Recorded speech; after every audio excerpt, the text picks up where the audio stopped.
नमस्कार। आज हम नोएडा और गुड़गांव के कुछ जाने माने मॉन्टेसरी स्कूलों की दुनिया में थोड़ी गहराई से उतर रहे हैं।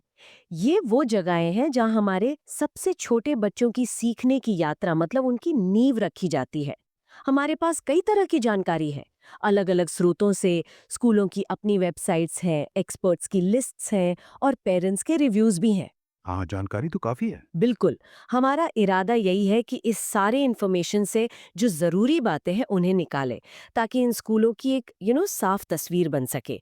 इससे उन लोगों को मदद मिलेगी जो अपने बच्चों के लिए सही अर्ली एजुकेशन का विकल्प ढूंढ रहे हैं। सही बात है। तो चलिए देखते हैं कि ये स्कूल असल में क्या दे रहे हैं, उनकी फीस वगैरह कैसी है और सबसे ज़रूरी सिखाने के तरीकों में क्या खास है। शुरुआत शायद इसी से करें कि मॉन्टेसरी का मतलब क्या है इन स्कूलों के लिए, क्योंकि ऐसा लगता है कि ये शब्द कई तरह से इस्तेमाल हो रहा है। हाँ, बिल्कुल, ये एक बहुत अहम मुद्दा है और हमारे स्रोतों से ये साफ है कि मॉन्टेसरी का लेबल लगा होने का मतलब हमेशा एक जैसा नहीं होता।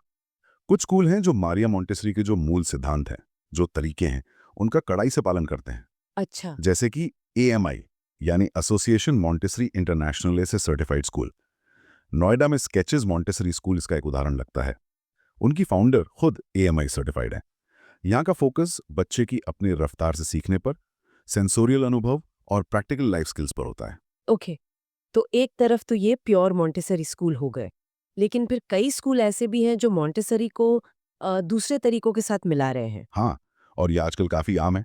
बहुत से स्कूल मॉन्टेसरी के सिद्धांत ले लेते हैं, जैसे बच्चे को सेंटर में रखना, स्वतंत्रता देना और उन्हें फिर आईबीपीवाईपी। हाँ, आईबीपीवाईपी सुना है। हाँ, या रेजियो एमिलिया या फिर पारंपरिक प्लेवे तरीकों के साथ जोड़ देते हैं।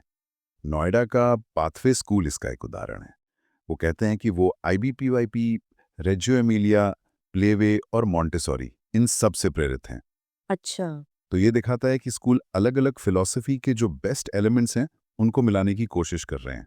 तो इसका मतलब ये हुआ कि पेरेंट्स को सिर्फ मॉन्टेसॉरी नाम देखकर नहीं रुकना चाहिए। उन्हें ये समझना होगा कि स्कूल असल में किस तरह का मिला-जुला या प्योर तरीका अपना रहा है। बिल्कुल। गुड़गांव में भी ऐसे हाइब्रिड मॉडल्स दिखते हैं। निश्चित रूप से गुड़गांव का अल्पाइन कॉन्वेंट स्कूल है, उनके कई कैंपस हैं। वो मॉन्टेसरी और CAIE यानी कैम्ब्रिज पाठ्यक्रम दोनों ऑफर करते हैं। यहाँ तक कि जो ट्रेडिशनल बोर्ड हैं, जैसे सीबीएसई से जुड़े स्कूल। हाँ, जैसे डीपीएस। हाँ, जैसे गुड़गांव में दिल्ली पब्लिक स्कूल डीपीएस के कुछ कैंपस, वो भी अपनी शुरुआती कक्षाओं में मॉन्टेसॉरी या उससे मिलती-जुलती तकनीकें जैसे रेजियो एमिलिया के साथ इस्तेमाल कर रहे हैं। ये शायद दिखाता है कि मॉन्टेसरी की लोकप्रियता बढ़ रही है और उसके कुछ सिद्धांत अब व्यापक रूप से स्वीकार किए जा रहे हैं। ये दिलचस्प है कि कैसे ट्रेडिशनल स्कूल्स भी इन तरीकों को अपना रहे हैं। लेकिन क्या ये जो अलग-अलग फिलॉसफीज हैं, ये सिर्फ सिखाने के तरीकों तक ही सीमित है? या स्कूलों के ओवरऑल फोकस में भी अंतर दिखता है? जैसे कुछ स्कूल शायद एकेडमिक्स पर ज़्यादा जोर देते होंगे, कुछ होलिस्टिक डेवलपमेंट पर। ये एक और महत्वपूर्ण पहलू है। और स्रोतों को देखें तो स्कूलों के फोकस में काफी विविधता है, ये साफ दिखता है। उदाहरण के लिए नोएडा का global international Indian school GIIS, वो अपने 9 जेम्स फ्रेमवर्क की बात करते हैं। 9 जेम्स। हाँ, 9 जेम्स। ये सिर्फ पढ़ाई लिखाई या खेलकूद तक ही सीमित नहीं है। इसमें कला, पर्सनालिटी डेवलपमेंट, इनोवेशन, यहाँ तक कि एंटरप्रेन्योरशिप और नैतिक मूल्यों जैसे 9 अलग-अलग क्षेत्रों पर ध्यान देने का दावा है। अच्छा। तो ये एक बहुत ही व्यापक होलिस्टिक अप्रोच लगता है। 9 जेम्स सुनने में तो काफी इम्प्रेसिव है। लेकिन क्या ये छोटे बच्चों के लिए थोड़ा ज्यादा एम्बिशियस नहीं लगता? प्री स्कूल लेवल पर एंटरप्रेन्योरशिप। हाँ, ये सवाल जायज़ है। स्रोत हमें ये नहीं बताते कि ये प्रैक्टिकली कैसे लागू होता है, पर ये स्कूलों के इरादे को दिखाता है कि वे सिर्फ पारंपरिक विषयों से आगे बढ़कर बच्चे के ओवरऑल डेवलपमेंट को प्राथमिकता दे रहे हैं। दूसरी तरफ कुछ स्कूल खास स्किल्स पर ज़्यादा फोकस कर सकते हैं, जैसे नोएडा का द खैतान स्कूल, जिसे अच्छी रैंकिंग्स मिली हैं। हाँ, उसका जिक्र पहले भी आया था। हाँ, तो वो व्यक्तिगत, सामाजिक, भावनात्मक और एनालिटिकल स्किल्स पर जोर देता है। साथ ही आर्ट एंड क्राफ्ट के जरिए एक्सप्रेशन को बढ़ावा देता है। और कुछ स्कूल अपनी खास एक्टिविटीज या सुविधाओं को हाईलाइट करते हैं, जैसे स्केचेस मॉन्टेसोरी में आपने बताया नॉन फायर कुकिंग और पॉटरी। हाँ। या रमागे स्कूल नोएडा में 3D लैब्स और एबेकस ट्रेनिंग की बात थी।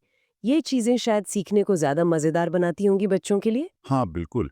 ये गतिविधियाँ सीखने के अनुभव को प्रैक्टिकल और आकर्षक बनाने में मदद करती हैं और ये स्कूलों को एक दूसरे से अलग दिखाने का भी एक तरीका है।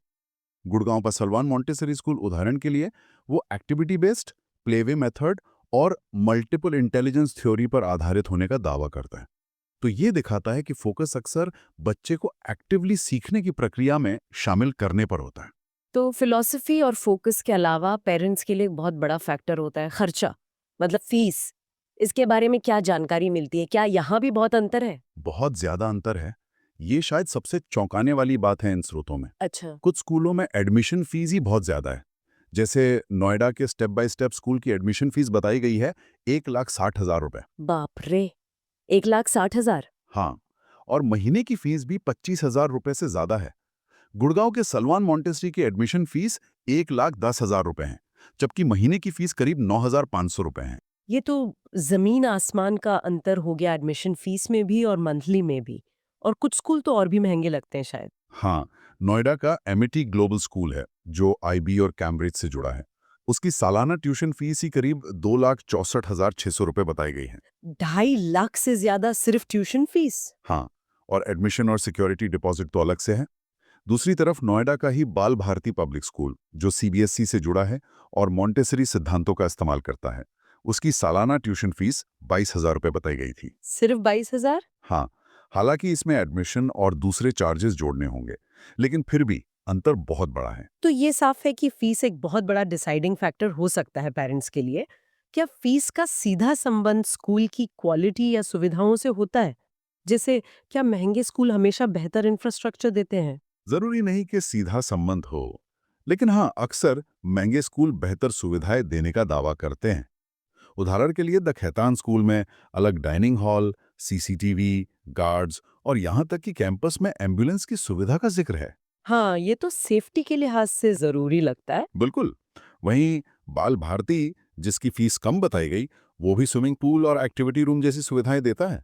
और अल्पाइन कॉन्वेंट गुड़गांव या एमिटी ग्लोबल जैसे स्कूल अपने वर्ल्ड क्लास इंफ्रास्ट्रक्चर को हाईलाइट करते हैं। लेकिन पेरेंट्स को ये देखना होगा कि उनके लिए कौन सी सुविधाएं वाकई जरूरी हैं और क्या वो उस कीमत के लायक हैं। सही बात है। और स्कूल किस बोर्ड से जुड़ा है ये भी एक अहम सवाल होता है, खासकर अगर बच्चा उसी स्कूल में आगे पढ़ने वाला है। हमने सीबीएसई, आईबी, सीआईआई सबका जिक्र सुना। बिल्कुल। कई स्कूल जैसे step by step, DPS, GD going का सिग्नेचर, बाल भारती, रामाज्ञा, ये सब सीबीएसई से जुड़े हैं।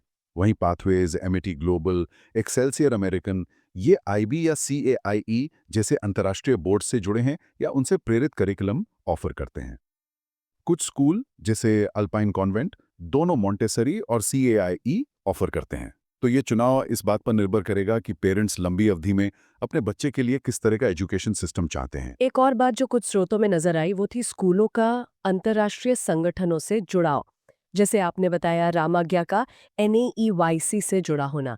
क्या इसका कोई खास मतलब है पेरेंट्स के लिए? हाँ, NAEYC यानी national association for the education of young children, ये अमेरिका की एक जानी मानी संस्था है जो छोटे बच्चों की शिक्षा के लिए उच्च मानक तय करती है और स्कूलों को मान्यता भी देती है। अच्छा। तो किसी स्कूल का इसका सदस्य होना या मान्यता प्राप्त होना यह दिखाता है कि वो स्कूल क्वालिटी के कुछ अंतर्राष्ट्रीय मानकों का पालन करने की कोशिश कर रहा है। ये पेरेंट्स के लिए आप कह सकते हैं भरोसे का एक संकेत हो सकता है कि स्कूल अर्ली चाइल्डहुड एजुकेशन की जो बेस्ट प्रैक्टिसेस हैं उनको लेकर गंभीर है। समझ गई। तो हमने देखा कि मॉन्टेसरी के कई रूप हैं, स्कूलों के फोकस अलग-अलग हैं, फीस में बहुत ज़्यादा अंतर है और सुविधाओं और बोर्ड एफिलिएशन में भी काफ़ी वैरायटी है।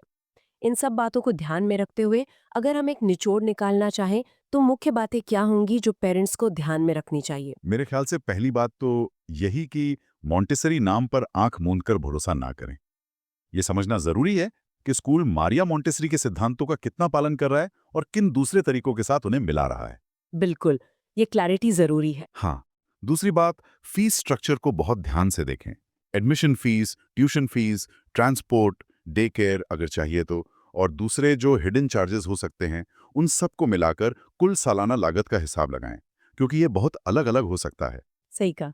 और तीसरी बात? तीसरी बात, स्कूल के ओवरऑल फोकस को समझें। क्या वो बच्चे के होलिस्टिक डेवलपमेंट पर जोर दे रहे हैं या किसी खास स्किल पर? उनकी सिखाने की पद्धति क्या है? क्या वो सिर्फ किताबी है या उसमें एक्टिविटी, प्रोजेक्ट्स और टेक्नोलॉजी का भी इस्तेमाल होता है? हम्म। और क्या स्कूल का माहौल और उसके जो वैल्यूज हैं वो आपके अपने विचारों से मेल खाते हैं? पेरेंट्स की भागीदारी को कितना महत्व दिया जाता है, ये भी एक अहम सवाल हो सकता है। हाँ, जैसे एमिटी ग्लोबल का आपने जिक्र किया कि वो पेरेंट्स को सीखने की प्रक्रिया में शामिल करने की बात करते हैं। सही। और हाँ, एक और बात जो मुझे लगता है ज़रूरी है, वो ये देखना कि स्कूल सिर्फ प्री स्कूल तक है या आगे 12वीं तक शिक्षा देता है, खासकर अगर पेरेंट्स लंबी अवधि के लिए एक ही स्कूल में बच्चे को पढ़ाना चाहते हैं। बिल्कुल, ये एक बहुत बड़ा पॉइंट है। कई विकल्प सिर्फ किंडरगार्टन या प्री प्राइमरी तक ही सीमित हैं, जैसे गुड़गांव का मारिया मॉन्टेसरी स्कूल सेक्टर 12 या सलवान मॉन्टेसरी। जबकि कई स्कूल जैसे Pathways, step by step, DPS, Amity, Khaitan, Ramagya, GIS, ये सब 12वीं तक जाते हैं। तो ये एक बड़ा लॉजिस्टिकल और फिलोसॉफिकल निर्णय है पेरेंट्स के लिए। तो ये थी नोएडा और गुड़गांव के कुछ मॉन्टेसरी और मॉन्टेसरी प्रेरित स्कूलों पर हमारी आज की चर्चा। जानकारी तो काफी है और ये साफ है कि चुनाव आसान नहीं है। पेरेंट्स को अपनी प्राथमिकताएं तय करनी होंगी, चाहे वो बजट हो, सिखाने का तरीका हो, सुविधाएं हो या फिर स्कूल का ओवरऑल माहौल और फिलॉसफी। बिल्कुल सही। ये जानकारी तो बस एक शुरुआती बिंदु है। असल फैसला तो स्कूलों में जाकर, वहाँ के माहौल को खुद महसूस करके और मैनेजमेंट व शिक्षकों से बात करके ही लेना चाहिए। और अंत में एक सवाल शायद सोचने के लिए छोड़ सकते हैं हम। हाँ। आज जब हम बच्चों पर एकेडमिक दबाव बढ़ते हुए देख रहे हैं, तब मॉन्टेसरी जैसे तरीके जो बच्चे की स्वतंत्रता, आत्म अनुशासन और अपनी रफ्तार से सीखने पर जोर देते हैं, वो उन्हें भविष्य की चुनौतियों के लिए कैसे तैयार कर रहे हैं? क्या ये सिर्फ एकेडमिक सफलता की तैयारी है या जीवन के लिए एक ज़्यादा बैलेंस्ड और लचीला नज़रिया बनाने में भी मदद कर रहे हैं? इस पर विचार करना दिलचस्प होगा।